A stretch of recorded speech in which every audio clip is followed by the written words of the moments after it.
दोस्तों नमस्कार। दोस्तों यह छोटी सी वीडियो मैं आपके लिए इसलिए लेकर आया हूं क्योंकि एक प्रश्न है जो सभी को कन्फ्यूज़न में डालता है। क्योंकि हमारे विभाग में अध्यापकों के वेलफेयर या अध्यापकों से संबंधी अगर कोई बात होती है तो उसके बारे में कोई बोलने को तैयार नहीं होता है और वह सूचना अध्यापकों को प्रदान नहीं की जाती है। दोस्तों अभी हाल में हमारी एक वीडियो को देख करके किसी एक अध्यापिका ने ये बात अपनी शेयर की कि सर मैंने आपका वीडियो देखा और हमने अपने प्रधानाध्यापक को जो है रिपोर्टिंग ऑफिसर बना रखा था सीएल के लिए, लेकिन डीसी के निरीक्षण में मुझे अनुपस्थित कर दिया गया और 10,000 रुपये की मांग की गई। तो दोस्तों मैं इस संबंध में आपको यही बताना चाहता हूं कि क्या आकस्मिक अवकाश के लिए आप अपने विद्यालय के प्रधानाध्यापक को रिपोर्टिंग ऑफिसर बना सकते हैं या नहीं। इस संबंध में मैं आपको एक आदेश भी दिखा रहा हूं। दोस्तों मैं आपसे कहना चाहूँगा कि आकस्मिक अवकाश के लिए आप अपने प्रधानाध्यापक को ही रिपोर्टिंग ऑफिसर बना सकते हैं। आप इस बात को ध्यान दीजिएगा। बाकी अवकाशों के लिए आप अपने जो है खंड शिक्षा अधिकारी महोदय और अपने बीएसए महोदय को जो है रिपोर्टिंग ऑफिसर बनाएंगे, लेकिन विद्यालय में आकस्मिक अवकाश के लिए आप अपने प्रधानाध्यापक को ही रिपोर्टिंग ऑफिसर बनाएंगे। एकदम सीधी सी बात है। अगर प्रधानाध्यापक को जो है अवकाश जो है अप्रूव करने का अधिकार नहीं होता तो प्रधानाध्यापक के आईडी आपको क्यों दिखती, आप क्यों उसे जो है रिपोर्टिंग ऑफिसर बनाने का विकल्प क्यों होता। तो दोस्तों होता क्या है कि जो बीआरसी पर जो खंड शिक्षा अधिकारी महोदय हैं उनके पास जो है इतना ज़्यादा काम हो जाता है कि वो आपकी छुट्टियों को जो है अप्रूव करते करते जो है उनको समय नहीं मिल पाता है। इसलिए ज़रूरी भी है कि आप अपनी छुट्टी को जो है प्रधानाध्यापक को के रिपोर्टिंग ऑफिसर बनाइए और प्रधानाध्यापक जो है वो अपने खंड शिक्षा अधिकारी महोदय को रिपोर्टिंग ऑफिसर बना सकते हैं। तो दोस्तों ये बड़ा कन्फ्यूजन भरा नियम है क्योंकि इस संबंध में कोई भी स्पष्ट आदेश शासन की तरफ कोई जारी नहीं करता है, क्योंकि इसमें अध्यापकों का भलाई है। इसी वजह से ऐसा कोई नियम जो है कोई बताने को तैयार नहीं है। लेकिन एक छोटा सा आदेश मैं आपको दिखा रहा हूँ जिससे जो है आपका कन्फ्यूजन दूर हो जाएगा और आप समझ जाएंगे कि आप अपने प्रधानाध्यापक को जो है रिपोर्टिंग ऑफिसर बना सकते हैं। हाँ तो दोस्तों जैसा कि आप देख पा रहे हैं यह आदेश है कार्यालय खंड शिक्षा अधिकारी बढ़नपुर फर्रुखाबाद। बढ़पुर लिखा हुआ है, यहाँ पर बढ़पुर है या बढ़नपुर है, चलिए जो भी है बढ़पुर है, यहाँ लिखा तो बढ़पुर है।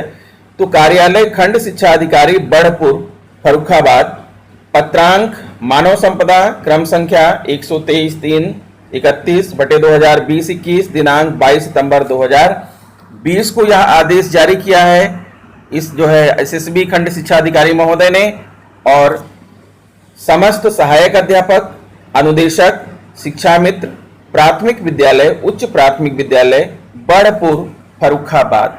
देखिए इस आदेश में आपने कहा है कि अवगत कराना है कि आप लोगों के द्वारा मानव संपदा पोर्टल पर ऑनलाइन आकस्मिक अवकाश हेतु आवेदन अधो हस्ताक्षरी की आईडी 17079 पर किया जाता है। ध्यान दीजिएगा मित्रों, यहाँ पर यह मानव संपदा खंड शिक्षा अधिकारी महोदय की मानव संपदा आईडी है 17079 पर किया जाता है, जो कि शासनादेश की व्यवस्था के विपरीत है।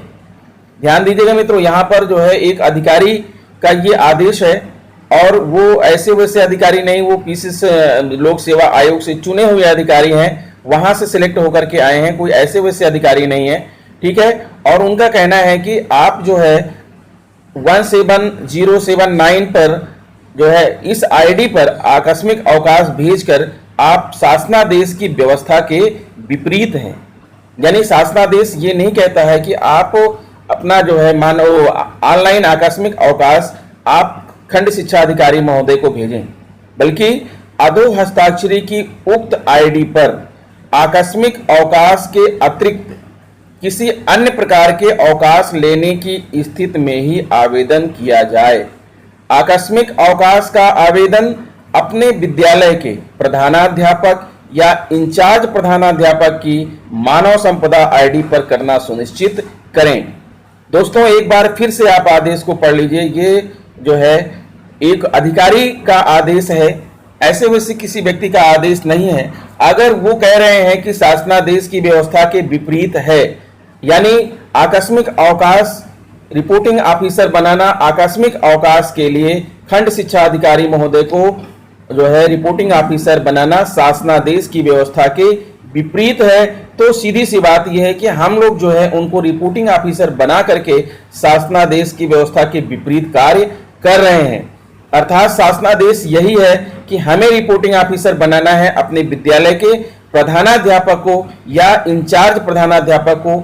इससे क्या होगा दोस्तों, आपकी जो छुट्टी है, लीव है, अप्रूव होने में भी आसानी होगी, आपको ज्वाइनिंग में भी आसानी होगी। अगर प्रधानाध्यापक, इंचार्ज प्रधानाध्यापक महोदय चाहें तो वो आपकी छुट्टी को फॉरवर्ड कर सकते हैं, वो जो है खंड शिक्षा अधिकारी महोदय की आईडी पर फॉरवर्ड कर सकते हैं, ठीक है। लेकिन आपको रिपोर्टिंग ऑफिसर बनाना है अपने प्रधानाध्यापक को, किस लिए? आकस्मिक अवकाश के लिए।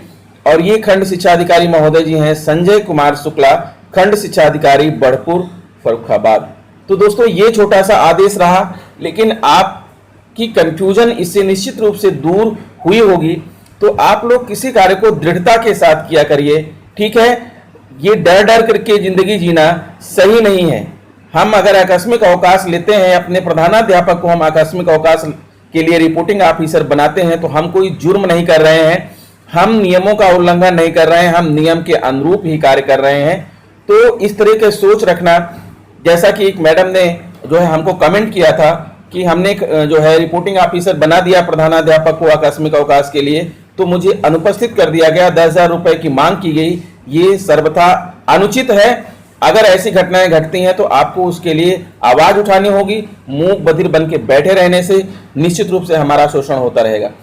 तो दोस्तों इस वीडियो में इतना ही, मिलते हैं आपसे नेक्स्ट वीडियो में। नमस्कार।